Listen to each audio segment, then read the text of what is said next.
Sampurasun, salam damai seluruh alam. Saudara-saudari, Baraya Reja Rahasia semua, Baraya channel YouTube Sanggama.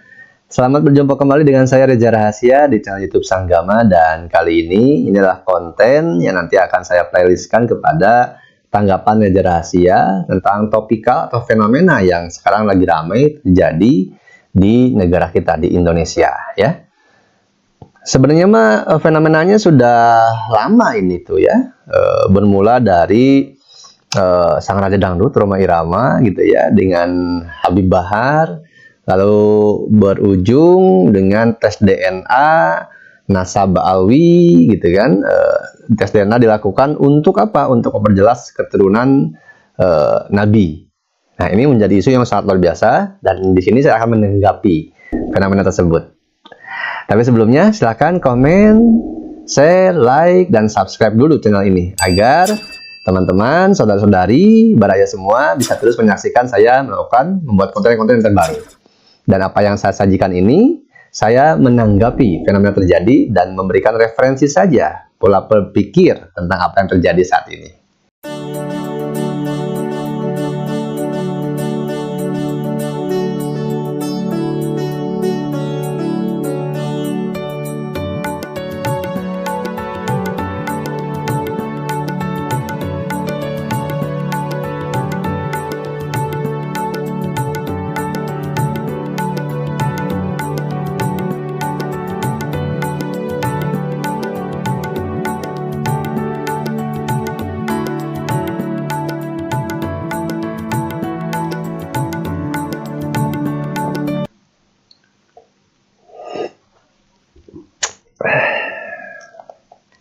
Hatur nuhun, terima kasih, kamsia, kamsahamnida, thank you, syukron, sukriya kalau bahasa India, yang masih menyaksikan setia untuk mendengarkan apa tanggapan saya tentang fenomena yang menjadi kisruh di negara kita ya, sehingga terbagi menjadi dua dan masih perseteruan masih meningkat dan terus meningkat karena berbagai macam kemunculan para kiai dengan bantahan, dengan fakta, dan yang berseteru dengan kaum habaib, dengan mukibin-mukibinnya, dan juga saling berargumen, mengemukakan pendapat, bantahan dan sebagainya, sehingga kekisruhan terus terjadi dan menimbulkan energi yang luar biasa mengganggu ya, dan lebih panas gitu ya nuansanya. Tapi entah juga nih apakah follower atau subscriber Rahasia mengetahui itu atau tidak. Kalau tidak, masa sih?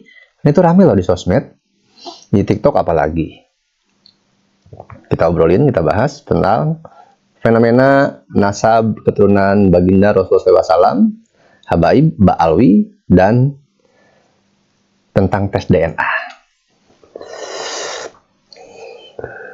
Kalau berbicara soal fenomena, karena ini berkaitan dengan sejarah gitu ya, berkaitan juga dengan nasab, dan berkaitan dengan banyak orang, maka sebetulnya kalau saudara-saudari Baraya semua ingin jelas lebih detail, sekarang di YouTube sudah banyak, TikTok sudah banyak, di Google pun sudah banyak, bisa dibuka ya, tentang sejarah Ba'alwi yang datang ke Indonesia. Karena isu yang menjadi perbincangan dan perdebatan adalah bahwa para habaib ini adalah sebuah gelar yang diberikan oleh kolonial Belanda gitu ya, pada abad ke-16an gitu ya, dan didatangkan dari Hadratul Maut dari Yaman untuk memang mendukung Belanda. Dan mereka datang ke sini untuk berdagang. Foto, video sudah banyak beredar di sosmed gitu ya. Bagaimana awal mereka datang, hadir, lalu menjadi sebuah koloni yang kuat dan membangun belief system yang seperti saat ini sekarang. Dengan bagaimana kita harus betul-betul saat menghormati keturunan Nabi. Tapi ketika diajukan untuk tes DNA, bukti yang paling nyata sesuai akademisi saintifik saat ini, para habaib menolak, kebanyakan menolak ya, karena mereka lebih mempercayai secara tradisional, secara spiritualitas. Tapi fakta yang menunjukkan lebih banyak bahwa banyak rekayasa, konspirasi, dan juga kepalsuan-kepalsuan yang diciptakan, dihadirkan oleh yang disebut habaib ini. Termasuk yang melibatkan ayahanda dari Habib Lutfi Pekalongan.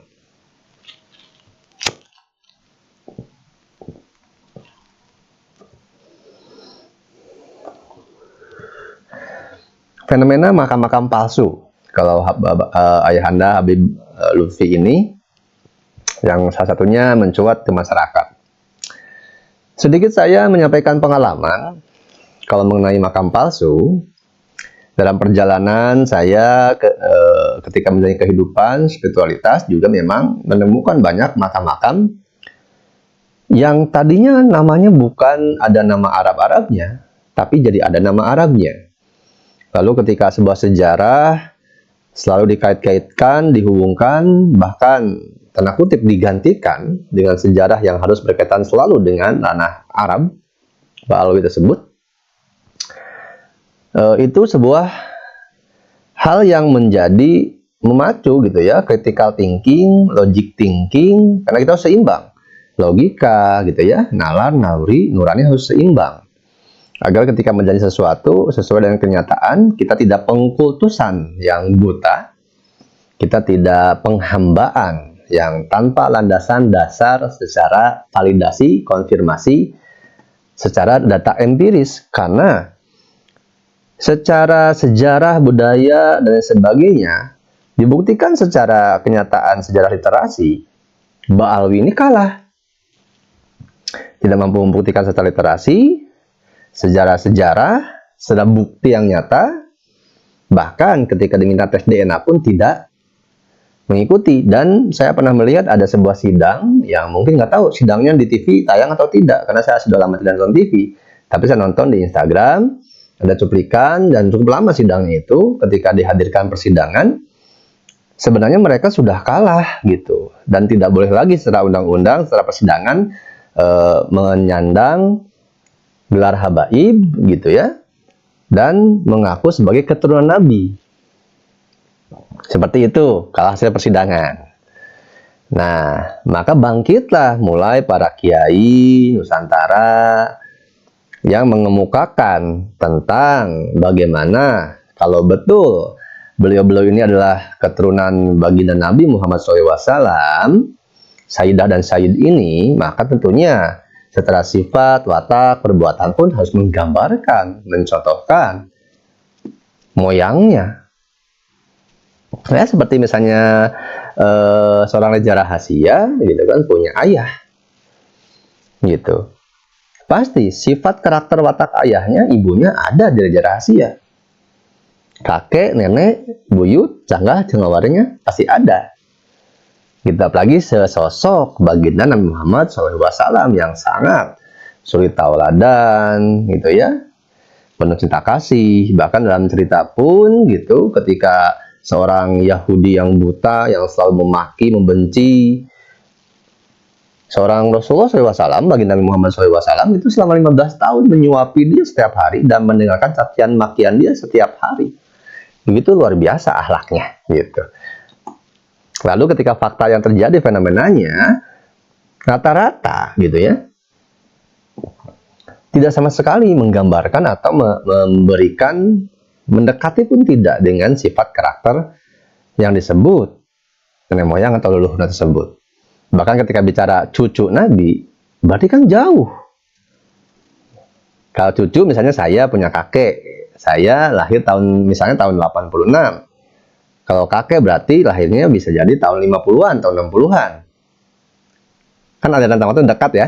Tapi kalau berbicara baginda Nabi Muhammad SAW gitu, maka cucunya ya Hasan Hussein. Kan seperti itu.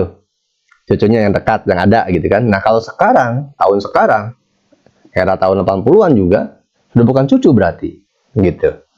Kalau secara logika aja gitu. Baru ketika disandingkan, dikaitkan dengan cek DNA, semuanya terbantahkan dan tidak berhasil. Nah, kalau tentang makam palsu, dulu saya datang ke sebuah kebuyutan di daerah Garut sana, di Cekelet, SD. Saya ke sana tuh betul-betul sangat tradisi, betul-betul sangat kebuyutan, tidak ada listrik, tidak ada handphone, dan tidak ada makam di situ atau patilasan yang disebut syekh. Tapi ketika saya belum pernah ke sana lagi ya, tapi beberapa teman-teman yang sudah ke sana, dan itu saya sudah beranjak dewasa remaja, di sana sekarang sudah ada masjid, dan di sana sudah ada makam syekh siapa gitu ya, termasuk ketika kebuyutan yang ada di bawah Gunung Cikuray di Ciburui. Saya ke sana dulu nggak ada. Ketika 3 tahun yang lalu saya ke sana, 2 tahun kalau salah ke sana, kuncinya menyatakan bahwa ini syekh ini. Kok kenapa ada syekh sekarang ya? Gitu. Malah beberapa nama-nama gitu ya, yang nama-nama kerajaan asli dari Nusantara nenek moyang kita itu selalu dikaitkan dengan bahwa ini adalah namanya syekh siapa, ada nama kearabannya. Bahkan itu pun yang menjadi landasan saya mencari, menapak tilas, menelusuri uyut saya gitu. Uyut saya itu siapa gitu. Karena namanya ada nama keislaman gitu. Atasan Al-Basyari gitu kan. Ketika dicari gue nggak ada juga Basari. Atasan nggak ada gitu. Atasan Basyari ya. Kalau Basari ada. Nah, itu tidak berkorelasi dengan cerita atau literasi dan manuskrip tentang cerita yang ada di Nusantara asli. Jadi kalau berbicara tentang pemalsuan makam ya bisa saja itu terjadi, bisa ada terjadi. Bahkan yang saya ketahui pun ketika ada 9 wali gitu ya, 9 wali pun itu diambil dari 9 nama Prabu Siliwangi, Wali Sanga, 9 Prabu Siliwangi. Nama Sasti Jenar pun itu adalah salah satu asli nama adalah perbuatan nama dari salah satu raja Prabu Siliwangi. Karena ada 9. Dan banyak lagi yang lainnya.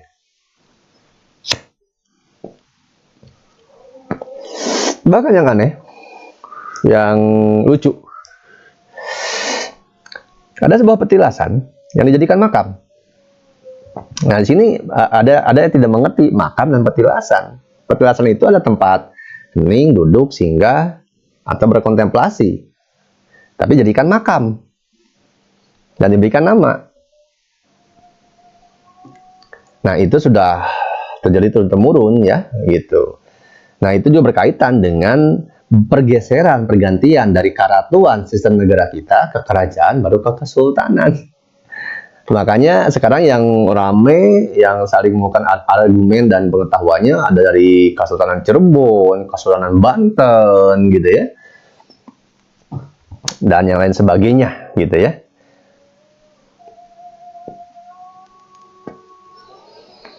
Padahal mereka datang kan sebagai tamu gitu. Nah, sebenarnya tidak apa-apa gitu ya.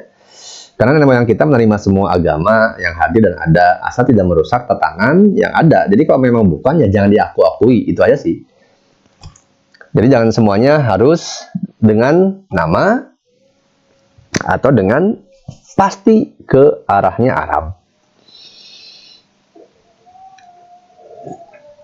Ada banyak makam-makam kita yang petilasan justru itu adalah, sebutlah makam-makam para pengkhianat bagi bangsa negara Nusantara. Tapi diziarahi sebagai pahlawan, sebagai wali, dan lain sebagainya. Dan tidak jarang makam-makam dijadikan sebagai ladang ekonomi bisnis karena banyak penziarah.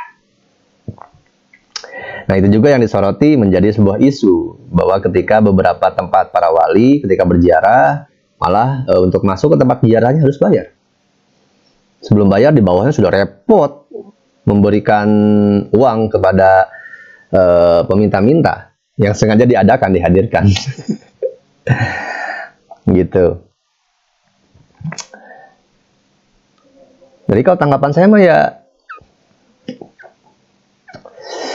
marilah kita berkehidupan dengan bersandingan, bersamaan, karena kita Bhinneka Tunggal Ika, berbeda-beda tetap satu jua. Jadi kalau yang bukan ya bukan, yang iya ya iya. Jadi jangan siapapun, saya tidak merujuk kepada hanya Ba'alwi saja, karena yang paling bahaya bukan Ba'alwi Arabnya dari Yamannya, Paling bahaya adalah baalwi-baalwi yang berkedok ajaran nenek moyang leluhur Nusantara, yang seolah-olah dia mengetahui ajaran Nusantara, sejarah Nusantara, tapi dia merusak dari dalam. Pakai metode yang sama, pakai dogma doktrin yang sama. Untuk memecah belah, yang keegoan, dengan merasa benar sendiri, hanya tidak terjadi persatuan, hanya terjadi keegoisan.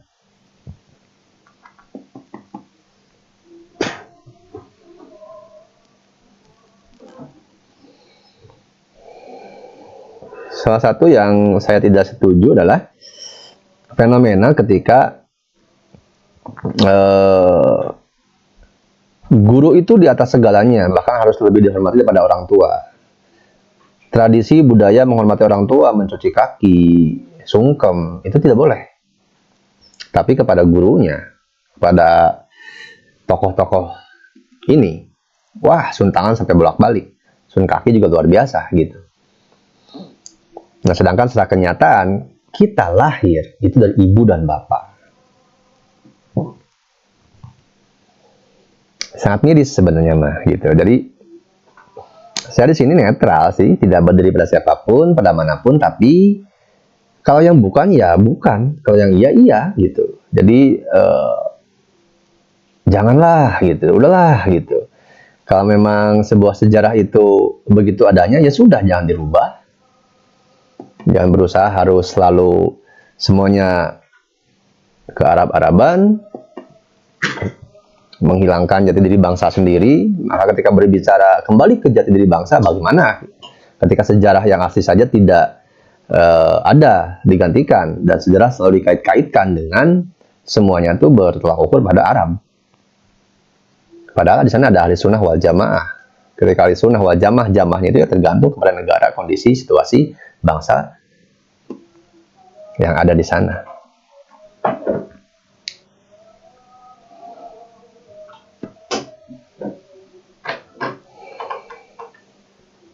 Jadi silahkan, mau itu beragama Islam, Kristen, Hindu, Konghucu, Buddha, karena ketika semuanya melaksanakan peribadahan sesuai ketuhanannya masing-masing secara utuh, maka hasilnya semuanya keselarasan, keharmonisan.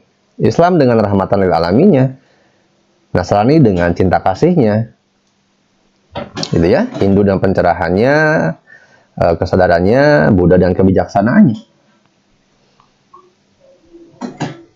Nah, maka koreksi, evaluasi, dan teliti lagi ke diri. Kalau benar bahwa agama Islam adalah rahmatan lil alamin, sudahkah menjadi rahmatan lil alamin?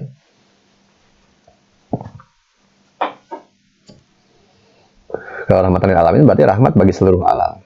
Nah, ini dengan sesama manusia saja, dengan yang seagama saja, saling gontok-gontokan, saling bertengkar, bermusuhan. Bermusuhan terjadi karena ya ada sekelompok yang hanya ingin dia yang disebut benar dan harus mengikuti dia seterusnya. Yang lain salah. Maka terjadilah perseteruan.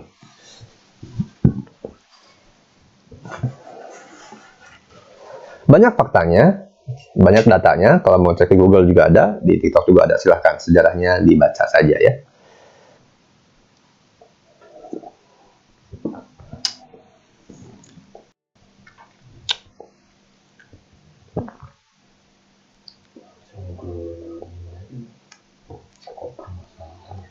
Ya boleh, langsung aja.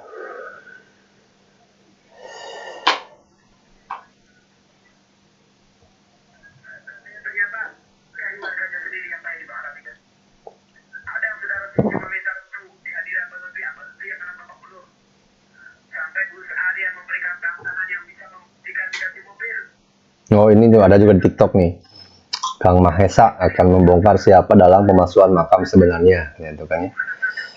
Wah, ini juga ada tokoh-tokoh nih, ada Kiai Abbas Buntet nih, Cirebon ya. Ada Kiai Syarif juga, ini keren nih Kiai Syarif nih.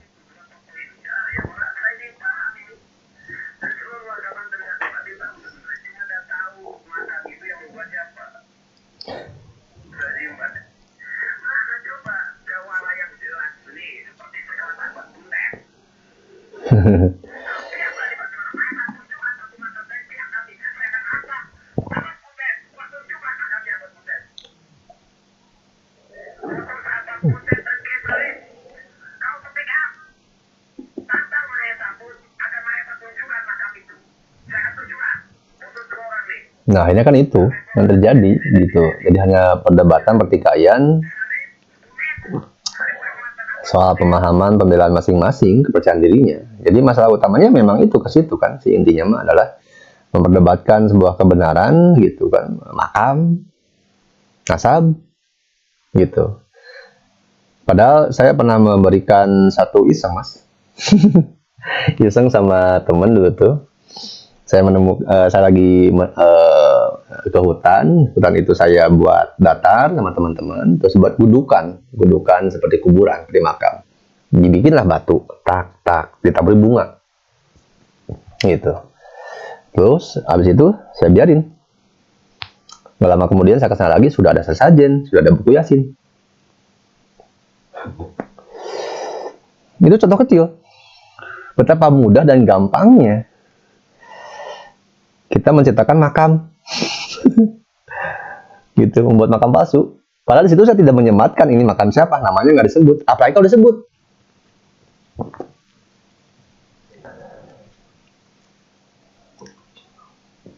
Ini kemarin juga ada di Pemalang. Udah megah banget makamnya. Jadi bongkar. Iya. Salah satu ada di Semarang ya kalau nggak salah. Ada di sana makam Sunan Kuning.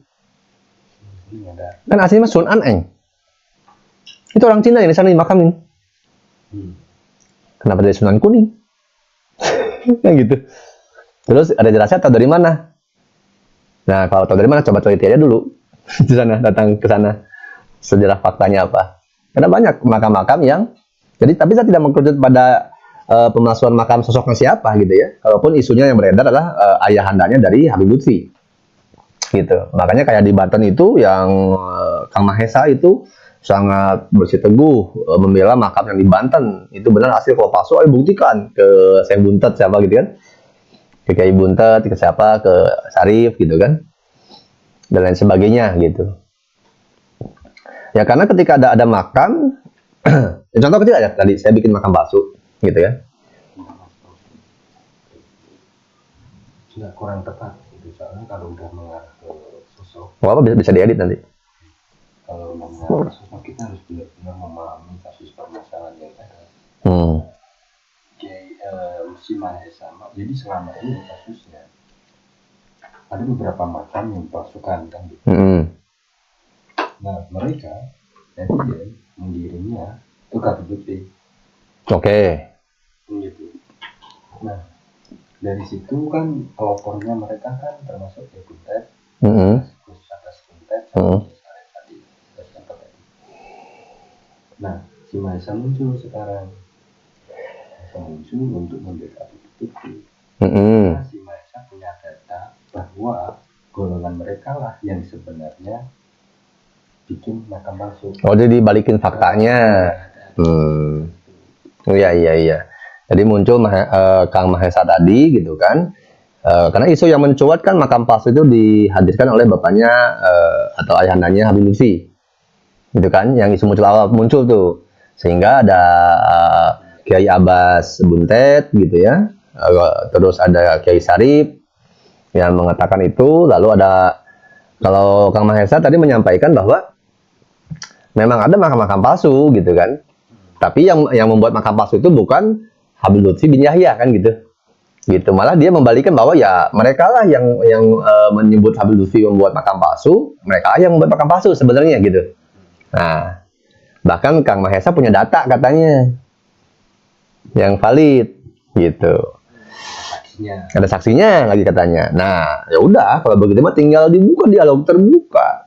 Untuk apa bikin konten membantah karena kalau di konten pasti dipotong-potong, digoreng untuk masalah semakin luas. Jadi buatlah satu permusawarahan. Kan ada tabayun kalau di Islam. Bukalah dialog musyawarah untuk mencari mufakat. Buka dialog terbuka yang disiarkan oleh seluruh stasiun TV atau seluruh sosial media masing-masing. Kenapa di media masing-masing kan di TikTok? Karena kalau TV cenderung tidak bisa atau tidak mau menerima soal kasus-kasus agama gitu kan. Karena ketika ada makam, ada penjara, itu terjadi ada bisnis, ada perkembangan ekonomi. Ada juga penghidupan ekonomi di sekitar. Gitu. Makanya tadi saya kasih contohnya adalah ketika saya buat bentuk makam kayak kuburan gitu kan, itu berikutnya ada buku Yasin dan sesajen. Itu contoh kecil gitu, bahwa kalau ada makam palsu ya Saldi sendiri pernah bikin, tapi tidak dipublikasikan ini makam gitu, iseng aja gitu, iseng bikin ya, kenakalan doang gitu kan di hutan. Dan saya nggak tahu sekarang udah jadi apa, dan itu saya tidak proklamirkan bahwa ini makam siapa, enggak, cuma bikin doang gitu. Dan ketika saya balik ke sana sudah ada sesajen, ada buku Yasin. Tadi di hutan dia. Nah, di hutan gitu. Dan rata-rata kalau makam-makam sehwal itu pasti di hutan, di gunung, di apa kan gitu. Itu kalau yang di sana nggak tahu ya keadaan sekarang di sana mungkin. Kalau memang udah terkenal menjadi makam, pasti ada di YouTube atau Google. Paling kalau udah ada tahu, nah ini bikinan saya gitu. Keisengan gitu kan. Jadi fenomena makam palsu ini sebenarnya kan itu berkaitan dengan itikat awal yang membuatnya. Kalau itu palsu, kayak saya kalau membuat makam palsu, itikadnya untuk memang wah bisnis, uang, bisa banget. Saya bisa tunjuk kuncinya siapa, saya bisa bikin sejarahnya bagaimana. Karena manusia atau orang di Indonesia lebih percaya cerita dan dongeng daripada fakta, data, realita. Apalagi ketika fenomena ada makam palsu yang sudah menjadi tempat pengkultusan, pengsosokan gitu. Wah, mau dibuka malah jadi perseteruan, malah bersedia mati daripada membuka makam. Kan gitu.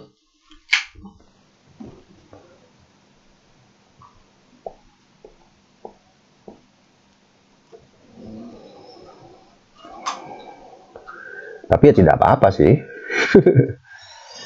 Ya begitulah nuansa kehidupan gitu ya. Dengan problematika, dan itu pun adalah salah satu suasana kehidupan. Jadi kalau kenapa saya menanggapi ini, ya menjadi referensi bahan kajian, olah pikir saudara-saudari beraya semua. Jadi pengkultusan itu kita salah satu yang mendowngrade-kan diri kita.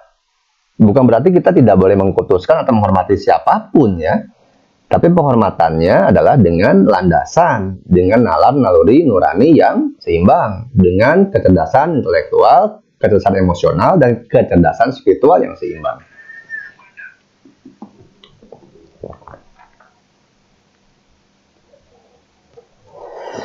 Dan perhatikan, rata-rata yang berseteru soal makam palsu, soal nasab, itu pasti golongannya sama. Atau ada pada agama yang sama. Gitu. Kalau misalnya Raja Rahasia juga mengungkap gitu kan, nah ini makam ini bukan makam ini, aslinya makam ini misalnya gitu. Ini bukan makam, ini petilasan. Bahkan banyak, ada batu satangtung, ada batu lingga gitu, ada menhir dan jadi makam. Kalau bukan makam. Tapi ketika Raja Rahasia coba buktikan, nggak bisa, karena nggak punya data, literasi atau manuskrip gitu. Karena data literasi manuskrip juga sudah ada banyak yang dibawa ke Belanda, ada banyak yang dihancurkan, bahkan juga disimpan oleh orang-orang yang merubah sejarah. Nah, ketika bicara data tahun berapa? Kayak kita Palaraton, gitu kan? Itu kita baru. Itu abad berapa, gitu. Mulai adanya Sri Baduga Maharaja Jadewata, ada Sesarif Hidayatullah, gitu kan? Ada sejarah-sejarah yang lain. Begitu. Bahkan sejarah ini campur aduk tuh antara kisah Sarif Hidayatullah yang ketemu siapa Putih Ongtin gitu kan, yang jadi tes, wah dia sakti dari Nusantara nih, coba ini hamil atau tidak. Terus si rajanya itu sengaja putihnya dikasih bantal di sini biar kayak hamil. Terus Sarif Hidayatullah bilang bahwa ini lagi hamil. Oh diketawain kan semua kerajaan di sana di Cina. Bohong, enggak lah, kamu nggak sakti, orang ini saya kasih bantal, kamu hamil, bohong kamu. Pasti buka hamil beneran. Nah, itu ceritanya asli siapa? Itu bukan Sarif Hidayatullah, cerita aslinya. Itu dah Hyang Bangah. Itu pembawa ajaran Kauningan. Gitu. Itu bukan sejarah cerita Caesar Hidayatullah. Itu dari ajaran yang namanya kita, yang membawa ajaran kauningan. Kalau tidak salah namanya Rahyang Bangah gitu ya. Yang pasti cerita itu adalah bukan Caesar Hidayatullah aja kayak gitu. Bahkan Kasna Rohmat gitu kan, Kian Santang dan lain sebagainya. Ada Kian Santang, ada Kian Santang, ada Rakyat Sancang, beda. Makanya di sana ada Lubung Sancang, ada Pantai Sancang, bukan Santang, bukan Kian Santang.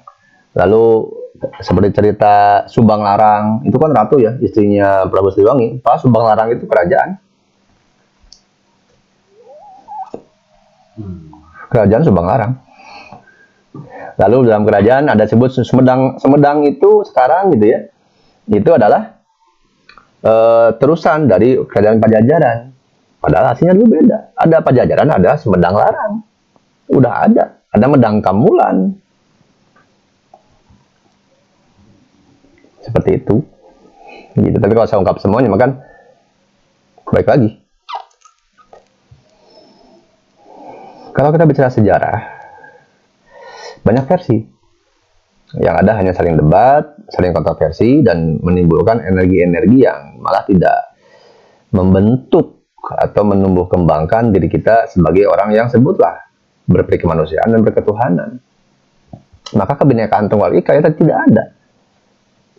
Bagaimana ketuhanan yang Maha Esa ada? Bagaimana Pancasila bisa ada, bisa teraplikasi dalam kehidupan? Maka hanya jadi lambang-lambang saja, simbol-simbol negara yang ada di sekolahan, di gedung pemerintahan, yang hanya dihafalkan. Pancasila, satu, ketuhanan yang Maha Esa. Perbuatannya, lakunya, gitu.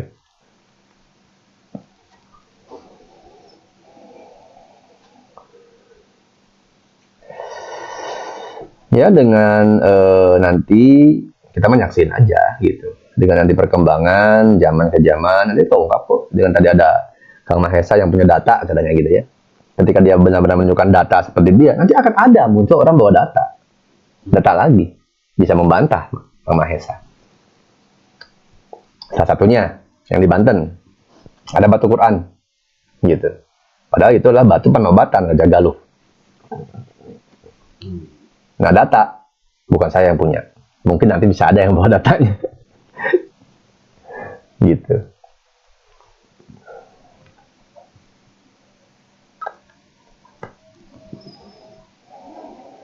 Karena kita kan sistem ketatanegaraan karatuang.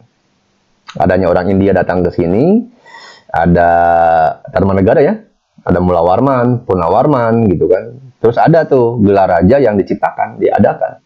Dewa Warman, itu nggak ada. Itu nggak ada Dewa Warman. Jadi dengan pikiran rekayasa manusia supaya bisa melebihi, wah apa nih, udah ada Purna Warman, ada Mula Warman gitu. Wah yang lebih hebat apa? Dewa Warman. Itu nggak ada. Kalau Demunawan ada. Dan Demunawan bukan Rata Tarumanegara gitu. Itu kembali kepada ajaran kauningan.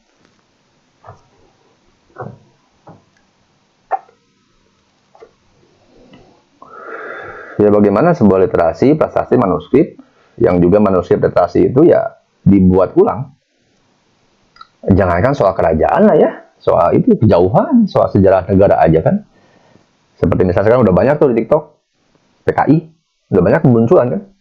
Pada gerwani PKI sebelum-sebelumnya yang menyatakan memprotes bahwa film PKI itu kan yang selalu tayang di setiap 30 September.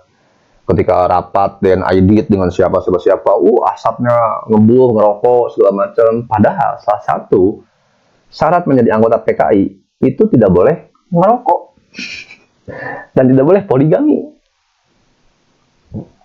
Nah kalau saya berbicara soal ini, wah kerja PKI ya, nah gitu. Jadi di Indonesia itu ada dua hal yang sangat sensitif untuk dibahas, diobrolkan, agama dan PKI. Semuanya ada kepentingan, ada konspirasi, baik itu politis ataupun bisnis. Jadi mungkin ada pertanyaan lagi nggak? Kalau ada kita bahas lagi, kita ngobrol lagi. Kalau tidak ada, nanti tinggal nunggu nih subscriber berkomentar di bawah. Yang berkomentar di bawah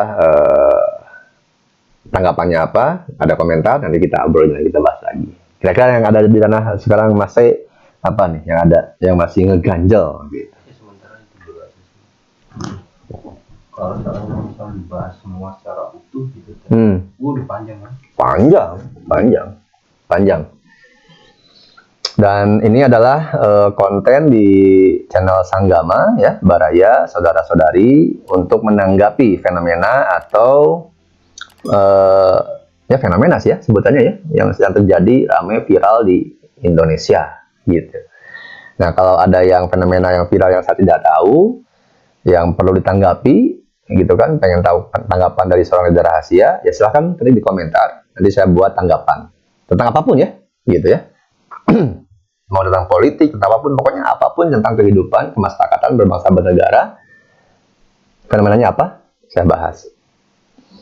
Agak menggelitik juga sih ketika sekarang ramai kalau di selebritis soal Nikita Mirzani sama si anaknya Loli itu sama si apa tuh Fadel. Itu saya tahu Fadel dari kecil, itu kakaknya Bintang kan yang udah sebarang tuh, keren lah pokoknya. Tapi karena saya udah nggak ketemu Fadel sama Bintang juga, saya nggak tahu tuh letak persoalannya gimana. Tapi dua anak itu keren sih dalam bakat seni dan dalam dance-nya keren banget itu dari kecil. Bahkan pernah duet sama Mas Septian tuh, si Fadelnya tuh. Itu dari kecil banget. Pas lihat sekarang, wah dia terkenal deh gitu dengan kasus. Keren lah. Tapi semua fenomena dan pengiringan permasalahan isu ini adalah pasti ada nuansa politis di dalamnya.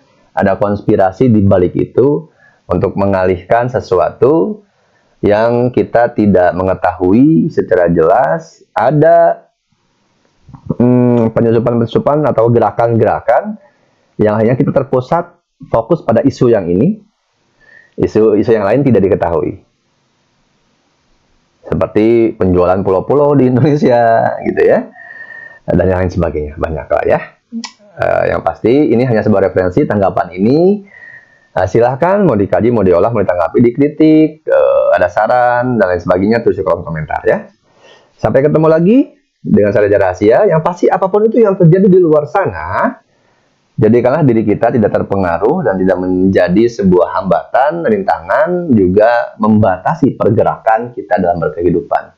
Kalau kita jadi terbatas, terhalang, berarti itu adalah sampah, limbah. Jadinya kita hidup tidak bisa rileks, tidak tenang, tidak santai, tidak bahagia. Sampai ketemu lagi. Dan dipastikan subscribe, like, share, dan komen. Baraya, saudara-saudari Reza Rahasia, sampai ketemu lagi di channel Sanggama selanjutnya.